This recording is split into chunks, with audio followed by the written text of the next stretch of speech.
It's more the endless supply of material for my imagination. Hey everyone, this is Let's Play, where we cover the intersection of books and video games.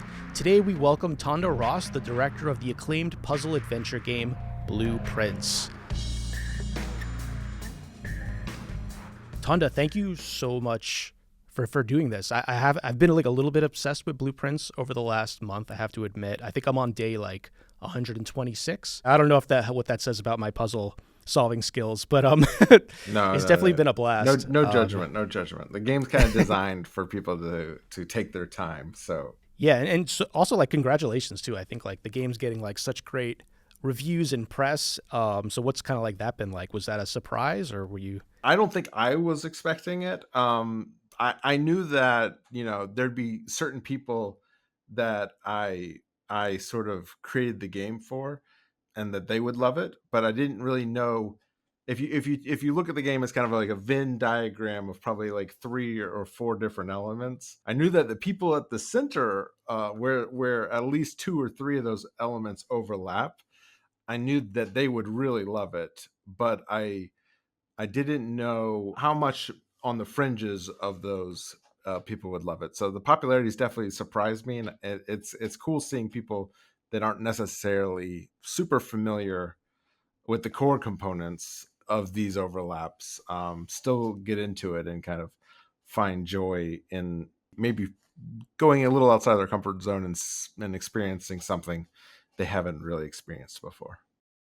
Yeah, because I wouldn't call myself like a huge puzzle game person. I mean, some of the ones I've really liked in the past are like The Witness and the Talos Principle, but I do think like this game has like so much extra stuff to offer just in terms of like the lore and the mystery surrounding like what's going on and all the different mechanics that like even people that aren't super keen on like puzzle games will find a lot of enjoyment here too. So it doesn't surprise me that like it has like achieved a wide audience. Yeah, and I love hearing that. I love hearing both people that are like, "Oh, I don't play a lot of puzzle games, but I'm really into this," and that makes me happy, because that's one of the core differences is that the puzzles aren't really necessarily going to stop you from progressing, and I think that's one of the biggest, I guess, blockers from people enjoying puzzle games is you're kind of feel like you're constantly being put to a test, and you're either going to pass or fail, and if you can't pass, then you cannot pass. So I think allowing a little bit more freedom in the design has opened up the accessibility a little bit. Okay, so I just wanted to say a quick note that I guess the first half of this video will be spoiler-free content. After we do that about halfway through, I'll just make another mini announcement just to signal that we're moving into a more spoilery section, and that'll be for people who have reached the elusive Room 46. So to kick things off, why don't we just start, where did you start when it came to making, I guess, like the story and the lore for Blueprints? Like, was it the kind of thing where you had the idea for the gameplay mechanics first, and then you kind of figured out what kind of story would make sense for that? Or did you have like a rough idea of like the concept of this, this baron who has a will and has like stipulations in it? Like, where did that kind of all start?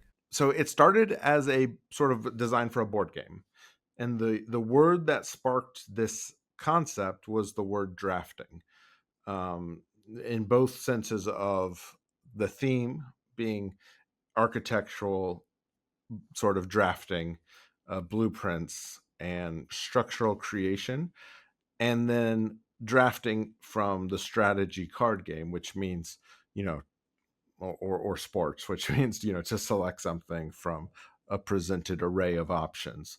So that was kind of like the impetus of the idea.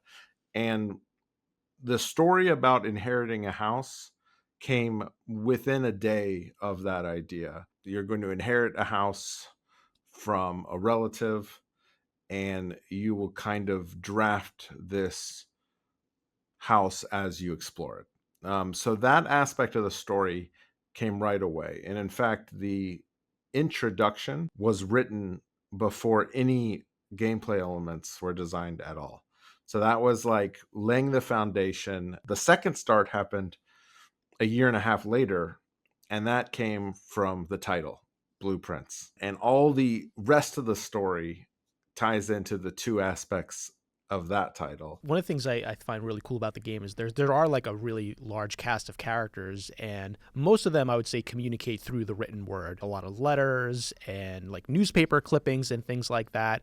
And it reminded me a lot of like epistolary novels, like like Dracula or Carrie or like The Color Purple. What was your strategy for creating all these unique voices for these characters through their writing style?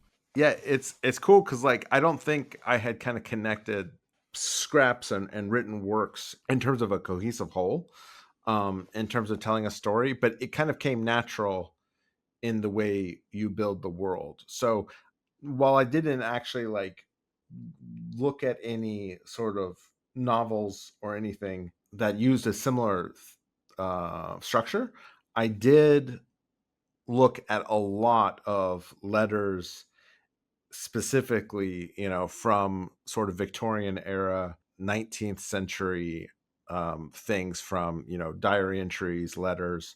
And so I did kind of verse myself in a lot of individual samples of this type of writing and things, and then kind of came up with a way to tell a story through those. But like it was funny because I did not even kind of like connect it to any of any of the more literary examples that you brought up, in the way you did it. But I think that's pretty natural in sort of first person adventure games, even going back to Myst, Yeah. where you're kind of finding all these written letters and scraps and books, and kind of piecing the story together in that way. With all the lore and story information, as you mentioned, it's kind of scattered throughout writings and with like the environmental storytelling for the most part. Figuring out the story for the game kind of feels like a puzzle and a game mechanic in and of itself.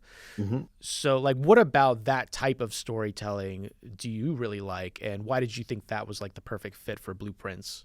Yeah, I think it's cool. I think there's two aspects of that. One is pieces of information that don't give you the full picture, right? So it's like, you're slowly piecing together this story through these scraps, through these letters, through these, uh, journal entries. But I also love when the experience is as nonlinear as Blueprints is, the order that you're finding these pieces, can be drastically different from person to person.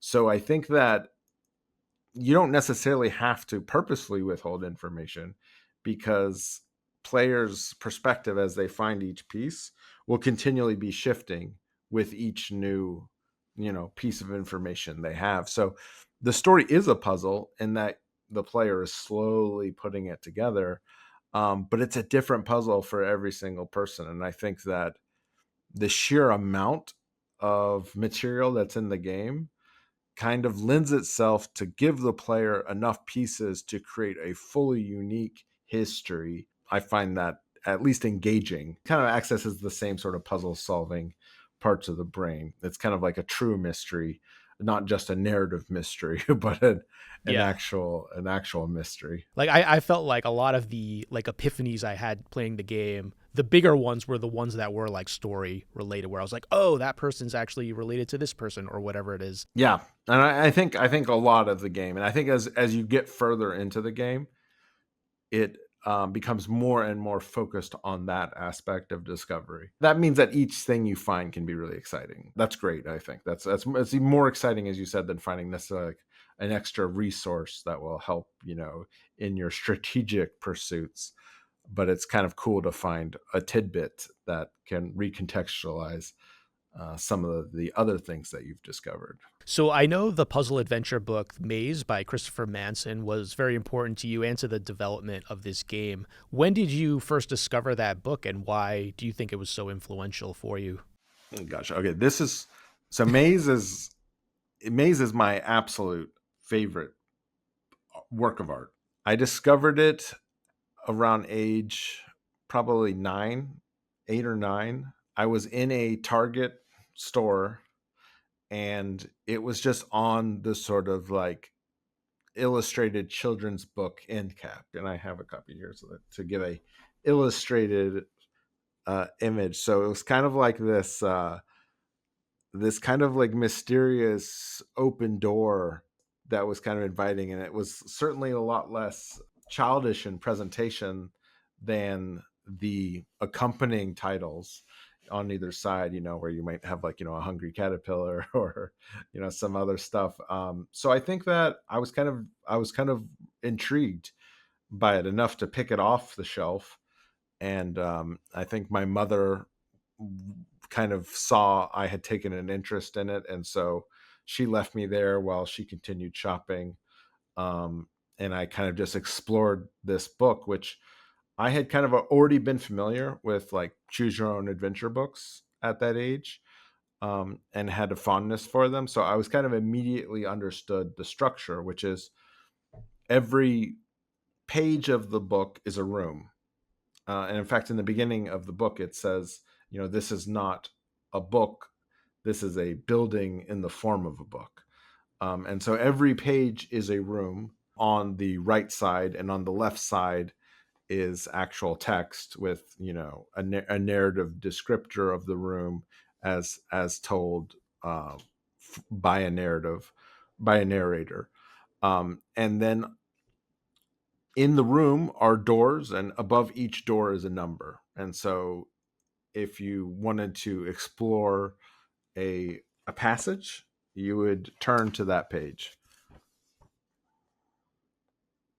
Yeah, the art too in that book is like incredible. Isn't it like woodcut carvings too that Yeah, he? yeah. That's crazy. Yeah. His process is all manual and very painstaking in that. I became kind of obsessed with it, because it was even the objective of the book is to get to the center of the maze, and even that objective for the age I was something I could not figure out.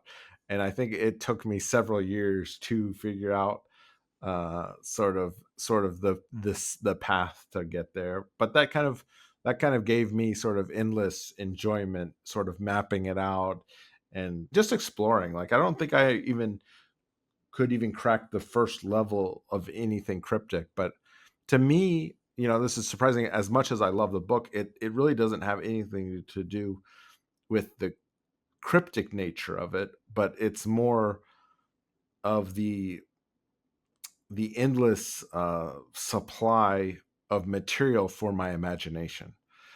Because in each room, there's just so many cool objects and the atmosphere and the mood. So just purely just imagining yourself traversing this house and going through the doors, it kind of was an endless font of imagination as a child, which later then got converted into inspiration as an adult. Yeah, absolutely. And I think like a lot of that spirit comes through in Blueprints. I think there might be a line in Maze too where it's like everything in this book could be a clue or something to that effect, or anything. And I feel like that kind of applies to Blueprints too. And it's like you said, yeah, even if like every little thing that you're observing doesn't necessarily mean something, just the potential that it could really unlocks your imagination as a player. Yeah, and and that's perfectly said. I think in modern games things have just become optimized and optimized and optimized, and so your experience is optimized to the point where set dressing becomes set dressing, and the overall whole is forsaken to amplify the specifics. And I feel like that's a disservice to the world and to the environment and to the whole of your experience, which I think that if you kind of strip away the sort of ultra optimized experience of like, this is exactly how to solve this, we're going to make this as easy to solve as possible by eliminating everything else, all those possibilities, the potentiality of these things, then certainly the experience is frictionless, because it's very easy to solve when you can only consider a tangible amount of things. But I think it's much more enjoyable and ultimately much more rewarding for the player if they're not quite led in such a narrow linear way through each of these environments.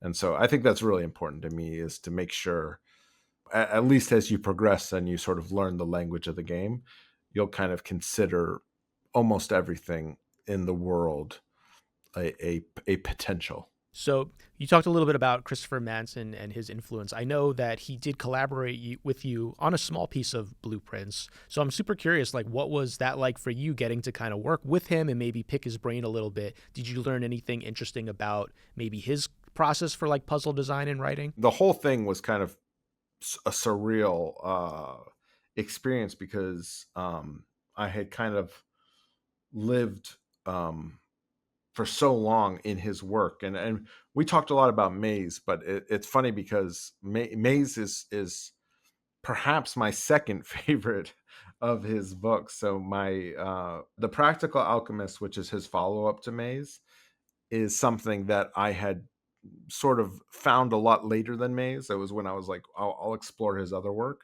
I think a lot of, when we first talked, a lot of it was about The Practical Alchemist. Um, and I didn't really probe too far for any other details. Part of what is kind of like um, respecting the mystery, and sort of, I could kind of tell he's a lot like me, so he'll be pretty much, keep the cards close to the chest and not really let anyone see a peek behind the curtain. And I could kind of sense that and stuff. So, a lot of it was just us more talking, um, just in general, about sort of different books and puzzles and just design philosophies and stuff like that. And I certainly learned a few things that I could probably apply to both my work and to the overall mission of solving these books, which I hadn't done. So I know you have a background as a filmmaker. How has your experience as a filmmaker kind of informed your writing and storytelling approach within the game's medium? Was there like a significant shift that you had to make, or were there a lot of things from your past that you were able to like reapply in this new medium? Yeah, I think the limitations of this being my first game, and kind of learning the technology, that certainly changed the framing of the way I would tell stories. I think if I had unlimited budget and much more experience, I would probably tell stories a lot through cinematics and more active storytelling with characters, and dialogue, and like a more traditional film.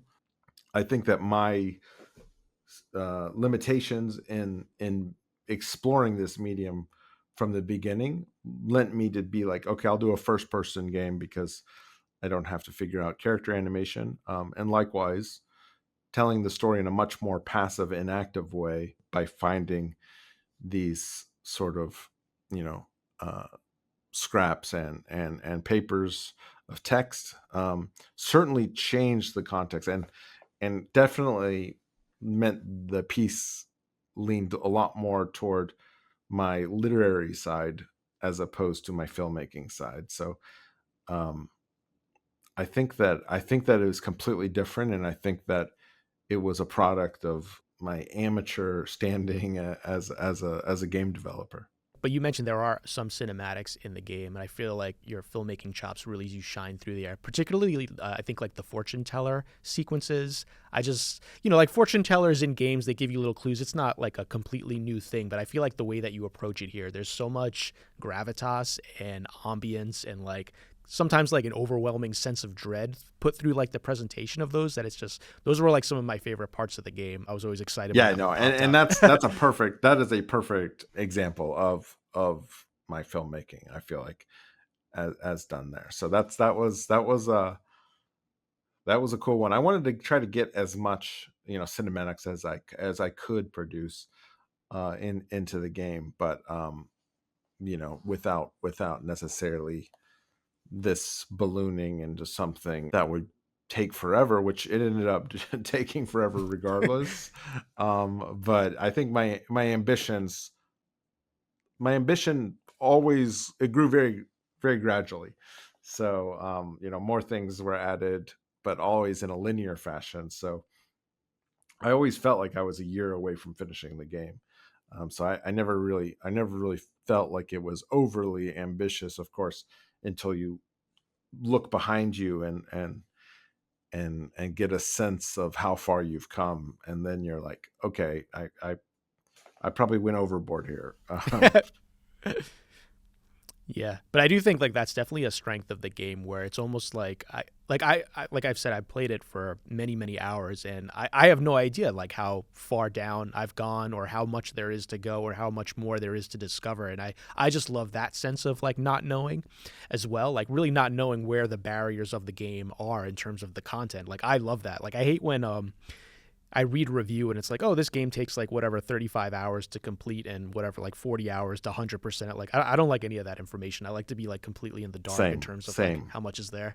Yeah. And I basically never told anyone like how long the game is, and the truth is, it's drastically different because of the way it's structured and because of the different paths you can find, and because none of these sort of traditional puzzles and obstacles and challenges you come across as a player, none of them are actually mandatory. There's always ways to bypass them, but that does mean getting any sort of estimate on length is going to be, some people are going to beat this game, in a third of the time as someone else, and that has that is not a reflection on their skill or their puzzle solving ability or their detective prowess or how lucky they are. That is simply just going to be different because the game is designed to be a different experience. And a lot of these tangents, these sort of rabbit holes that you can go down to, they're very different in depth. So you might find one that is short and get back on the main track very quickly, while another player might get sidetracked for more time than their playthrough takes, than their main objective takes. And so it's kind of protected from getting spoiled on the length, just because there's not going to really be an accurate answer, and even if they look at the average, they might reach room 46 much quicker or much later than that average. Okay, so I think the rest of this interview will probably cover more spoilery material. So, just a quick note to people watching, if you haven't reached room 46 yet, or if you just don't want any story details spoiled, we're going to probably venture into that now going forward. Cool. So, You've been warned. yes, that is your warning. So for people who really enjoyed Blueprints, in particular like its world and its story, are there any books that you can recommend that capture some of its flavor or otherwise think that they would enjoy? Yeah, well, Blueprints is really anachronistic, and you kind of get that sense. I think some players pick up on that really quickly when they watch the intro and they can hear Herbert's his speech, and it feels very 19th century, very Victorian, and then he drops the 1993 at the end, and I think that's your first big thing. Is like, either this is someone who really likes sort of the pageantry of aristocratic lifestyle, or the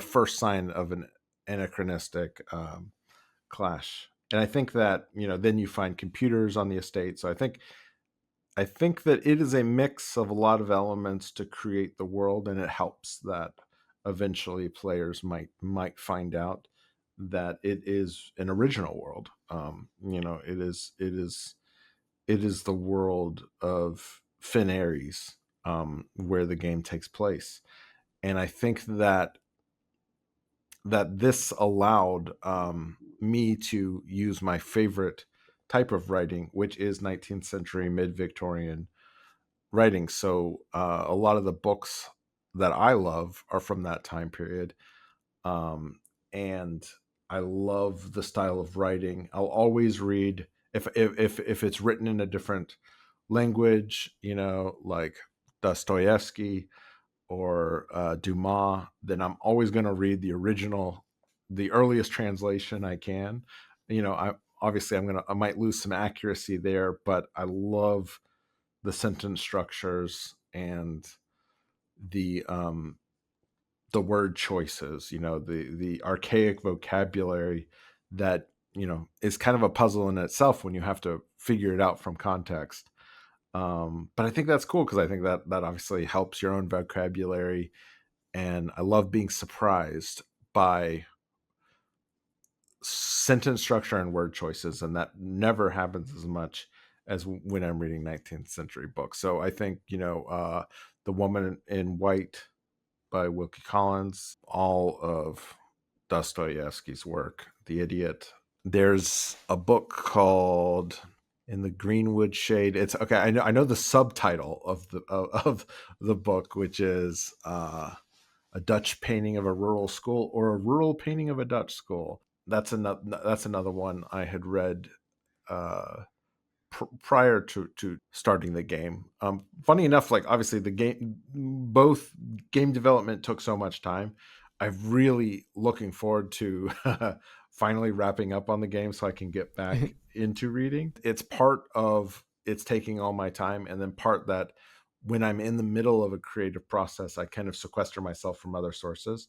So, I tried not to read things that were close to the subject matter of the game, so as not to let things be overly influential. But yeah, I would say that, Count of Monte Cristo Yeah. is my absolute favorite of all time. Those would be my recommendations for the Victorian side of the world, and the writing that Yeah.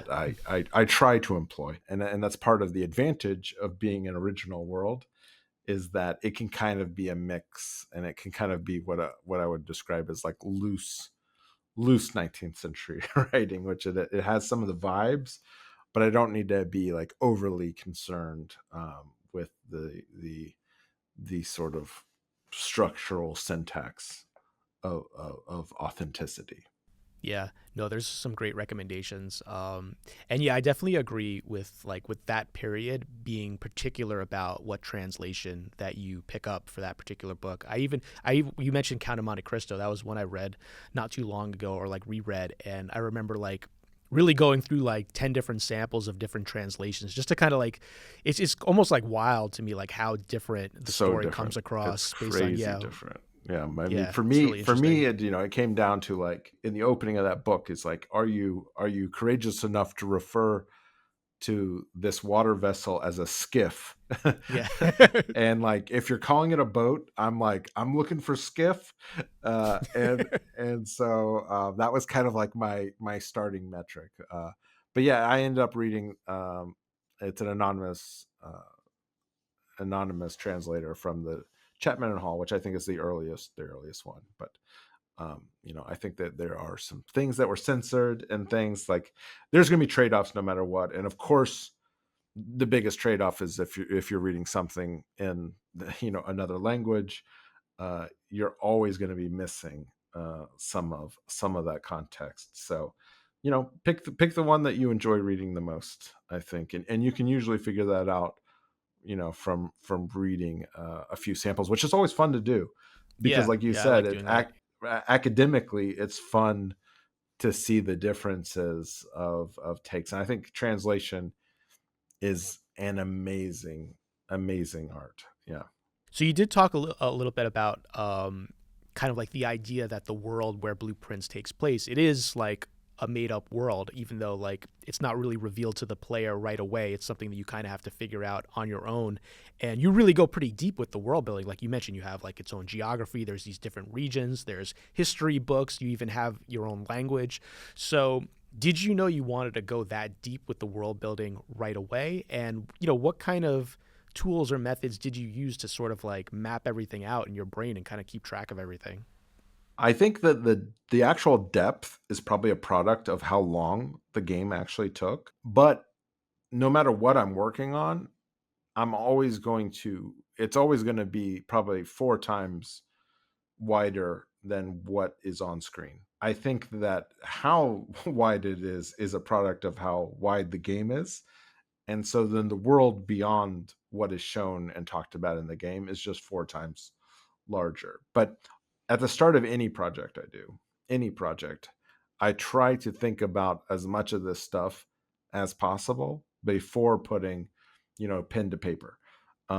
And so when I created the opening, speech that we talked about, of course I worked a long time to kind of understand sort of the surrounding context of Herbert Sinclair, who he was, even though this is going to be written in a very probate uh, lawyer style. And I remember looking at a lot of 19th century sort of codicils and documents, legal documents, and man, like there's some amazing stories that are told just from wills, last wills and testaments. And it's so cool, like what a sense of someone's life and their disposition and their relationship to those in their families that you can gather just from that.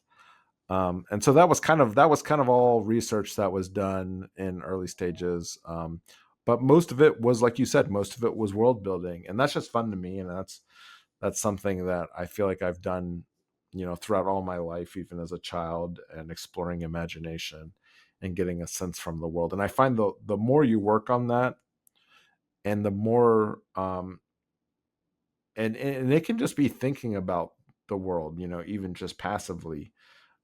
So I think a lot of my thoughts started gravitating toward imagining things. And certainly as the years grew on and that image of this place became less and less blurry, it was even easier. The process just gets easier and easier to add details onto and to expand. So I think that it was both a gradual process, but I think starting really wide and then going even wider um, is kind of going to be my general process moving forward, in part because of how well it worked on this project. Nice, yeah. And I'm definitely an advocate for elaborate conditions in wills. Um, Yeah. I mean, I'm definitely going to do it. I don't know if it's going to hold yeah. up. I don't know if it's going to hold up in court, but hopefully that whoever you're bequeathing things to will respect you and your sort of idiosyncrasies enough to at least attempt to go at the conditionals. But yeah, I love also like an idea, and I don't know if this was intentional, but like you mentioned, like the idea of drafting was like a big Yeah. theme, I guess, in the game.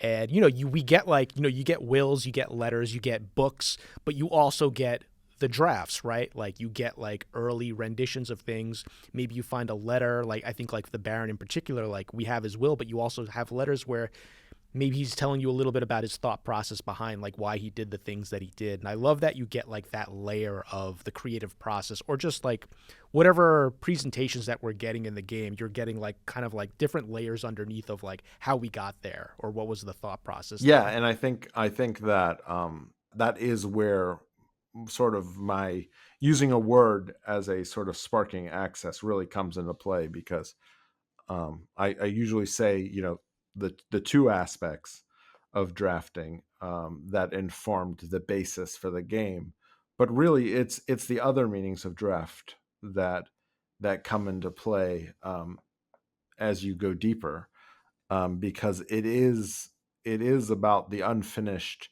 and rough world that came before.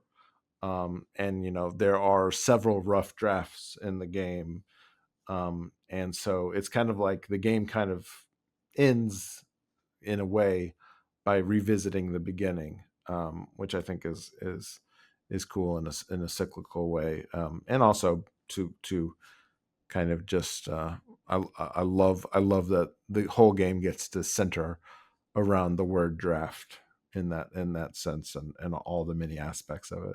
I definitely wanted to ask you about all the in-game books that are in the game. Mm. because it's such a huge aspect of like discovering, you know, the lore and some interesting tidbits about like particular characters. So I'm super interested in like what was your process for creating those in-game books, particularly like the children's books by Marion Marigold, I think is her pen name. Yes. Because I thought like even those just as itself, like I thought they were like really interesting and compelling books. But when you Thank put you. them in the game world, they have obviously like additional layers of meaning. So I'm just like very interested in like what your process was for creating those. Man, I'm so invested in my own world and character that I even feel guilty taking credit for any of these works. I could probably take credit for some of the longer ones in the library.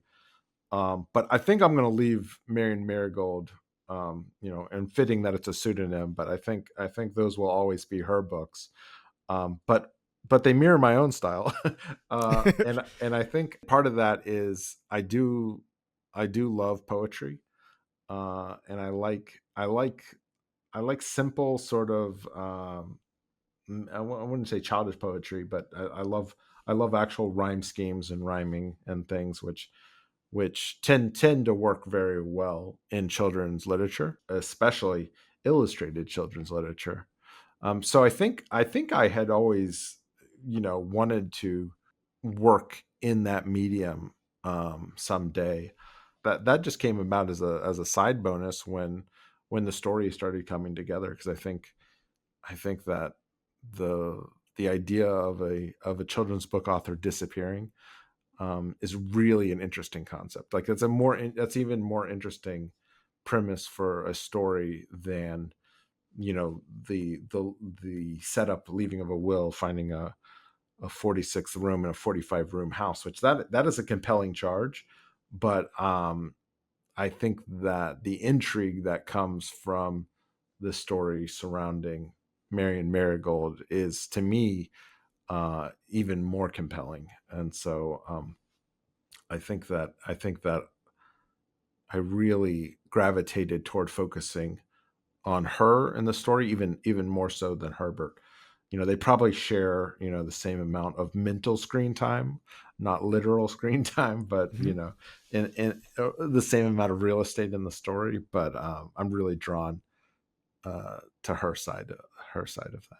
Yeah, same here. I think that was the aspect of the game that I was probably the most invested in. And I also love just how it kind of blurs the line between like life imitating art or art imitating life in the case of Marion Marigold. And I know like an aspect of like her books, there are political undertones, maybe hidden meanings in the text. Where did that kind of idea come from? Were there other children's books that were top of mind for you that also maybe did something similar where they had like kind of hidden meanings in the I subtext? mean, certainly Christopher Manson's work, in terms of, it's not subtext, but it's cryptic puzzles and clues, and kind of leading you down paths, if you could even call those.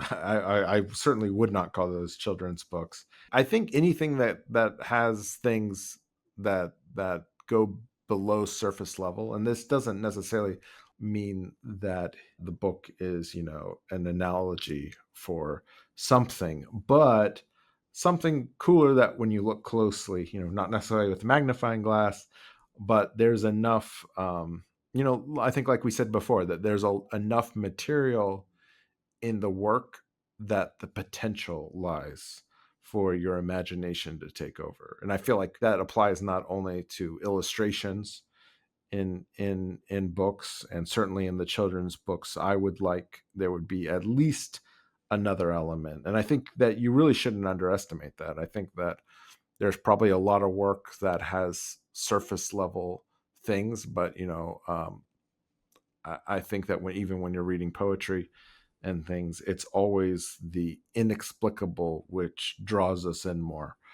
and the meaning between the lines. So I think that's going to be compelling in any work of art, to not Yeah. just be one dimension. Yeah, and speaking of like reading between the lines, I guess on like a literal level, I just wanted to shout out like how well the game uses the magnifying glass as like a component, because like I feel like no game has ever gotten more out of the magnifying glass than you have, and it's Yeah, just like such an awesome experience to once you make that like first kind of discovery, and you're like, oh wait a minute, now I have to go like reread everything now, and it's so cool. yeah, it really is. It's an evocative experience because it really does feel analog in sort of like this unraveling detective ways, and worked really hard to make the optics of that look accurate, so that it wasn't just blowing it up, but like it was actually looking through physical glass, which as a cinematographer is like, a former cinematographer will say, is like it's pretty important, the way that light bends through glass, and especially when you add in looking at illustrations or text, and the way that letters will look when they're sort of slightly bending on the edges of the magnifying glass. Yeah, I'm really happy with how it turned out. So in addition to having like all these different layers of mystery and puzzles, you have all these rooms, right? You have like all these different rooms that the player can draft, and each of them have, I guess, game mechanic or utility like within the game world. Not only are they many of them like tied to like a category of room, but that also kind of ties into either like a character or some kind of lore behind the mansion. So how did you actually go about like creating each room, and sort of figuring out like what kind of story tidbits are gonna like tie into that? Oh yeah, I mean, one step at a time for the rooms. Okay.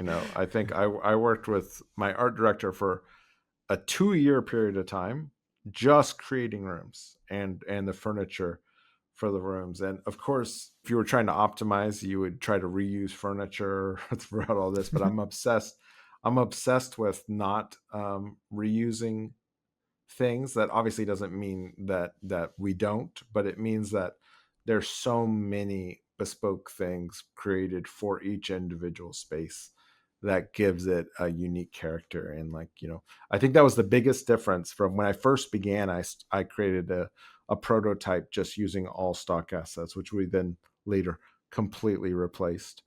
And I think in those days it was much more classic, where you're going to have the same chairs in all these rooms, you're going to have the same things. But I think that in order to make Mount Holly sort of have its own character, that each room had to have its own character too. And I think that's obviously, that just comes from like an interior design, a love for interior design, um, and a love for, I think, spaces and in fiction.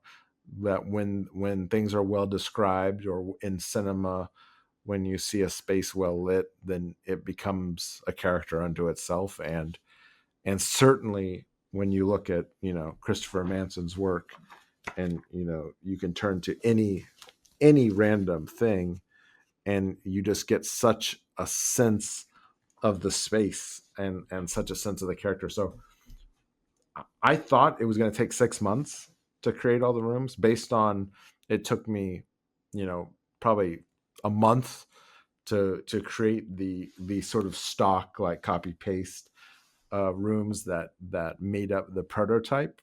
But it ended up taking a 2 year period of time because of the amount we wanted to spend on each one, and the amount of attention we wanted to spend to each one. And so it ended up being a lot of original things. And that's kind of how the process between 2017 and 2019.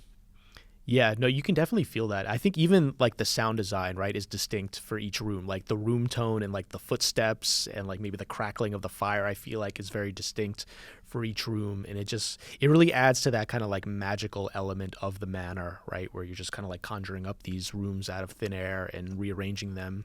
Well, it helps that you're not rushing through it. I think in so Yeah, yeah. many in so many games, like let's take like BioShock for example. Like there's a lot of action and things, and so you're not necessarily forced to only look at the rooms. So once again, just like how the uh the absence of animation budget and things kind of led the story to be told more passively through things, I think in the very same way, since the gameplay is is much more about walking through spaces. Obviously, we have a huge strategic element, which makes it maybe like a little more engaging than a traditional walking simulator. But in terms of the actual physical action, it is walking from space to space. And so I think that that gives you the incentive to spend more time on each space, especially because unlike these other games, you're not traversing from one area to the next, to the next, to the next, and never revisiting some of these earlier ones, so that you can afford to spend a lot of time on something if the player is going to be spending a lot of time there themselves. Yeah, and it's just so cool at how like you have like the different color categories for the rooms and how you kind of start to make connections between like, okay, we have red rooms, they're usually very restrictive and they have dead ends, and maybe they have like a mechanic that kind of oppresses you, and you can maybe make a connection to that, to like some of the lore. Yep, and we definitely get to play a lot with color on a lot of different accesses.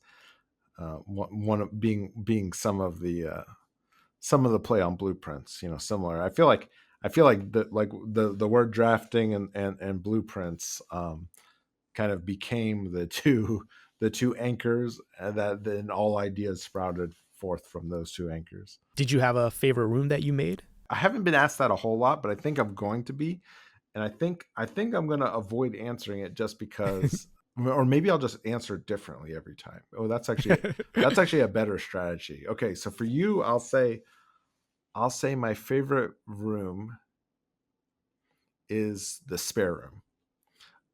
And I Oh, okay. think I think I think that it's simple, which appeals to me. Um, and it feels empty, and it's cool because it's a space that feels like it has a story to it, right? Like it's like you see, a ladder leaning against a wall, a half painted wall, a paint can with its lid on, and then packing boxes sort of like off to the side, and a lone solitary chair. And I think that each of these elements kind of paint a haunting history of the room. That's kind of up to each individual player to sort of interpret or think. And I think there's clues for that. I think that um, that there's a directory that players can go to read more about each room. And it's probably one of the underused elements of the game. But I think that if you're the type of person who wants to try to piece together these histories, like be like whose bedroom this belong to, these aren't like necessarily like outright objectives or something that the game even ever encourages you to do. Although perhaps the game encourages you to do a lot by not encouraging you to do specific things. Um, but I think that the directory can help you kind of piece together these sort of potential ideas that you can explore yourself as you're in these spaces. So yeah, you mentioned this was your first foray into video games. Now that you've largely, I know you have some more planned updates for Blueprints, but now that you've mostly gone through this experience, um, yeah, I mean, like, where do you go from here as a storyteller? Is there like, has the experience of working on Blueprints maybe nudged you in other directions? Like, do you think about adding like additional content to Blueprints, or maybe making another game, or doing some other type of storytelling venture? Yeah, I'm torn in a lot of different directions because I do have a lot of different ambitions in different mediums. So, I come from a filmmaking background, so I think I think I would love to figure out a way to make a feature film. That is something I want to do one day. But I've kind of fallen deeply in love with game development, and I feel like the idea of going physically on set and the actual physical endurance that's needed to make a film is absurd. And I've certainly grown a lot weaker over the 10 years of sitting in a computer chair every day and working nonstop on blueprints. So I'm probably more fitted to make another video game, but I'm not sure what's going to be next. I do have ambitions in gaming, film, tabletop, gaming space. I really want to make some card or board games, and then I also think that I'm eager to explore literary side as well. I think that after writing so much and after getting so much positive feedback about the books within Blueprints, I'm kind of eager to explore that. So those are the four um, directions of the crossroads I'm now standing at, and I think I'll be working on Blueprints a bit for quite a bit, so I won't have to make up my mind just yet which of those four directions I'll go next. But I'll have to decide sooner than later. Amazing. Well, I'm sure whatever you decide, we're going to be very, very interested to see, what comes out of that. Awesome. Well, thank you so much, Tonda. This was really, really amazing. Again, I really, really appreciate you being so generous with your time. And yeah, everybody should definitely, definitely check out Blueprints, even if you're not a puzzle game person. It's one of my favorite games I've played in like the last 5 years, so I can't highly recommend it enough. Cool. Yeah, and check out, and if you can find Christopher Manson's work, I highly recommend people check out Maze. Yeah, definitely. Do what you can. I know. It's been out of print for a very long time, and I'm sure Blueprints is not helping the availability. But yeah, um, if you can check it out in any way, highly recommend Yeah, I wonder if the contest is still active, right? Was it like a $10,000 it. Yeah, prize, or was that what it was? even by the time the book came out in 1985, even by the time I got it, which was probably 92, yeah, like that my copy has no mention. It was like a really loud, Oh, like okay. Walmart sticker. Yeah, I mean, they clickbaited even back then. So definitely. Awesome. Well, thanks again, Tonda. Take care. all right, bye.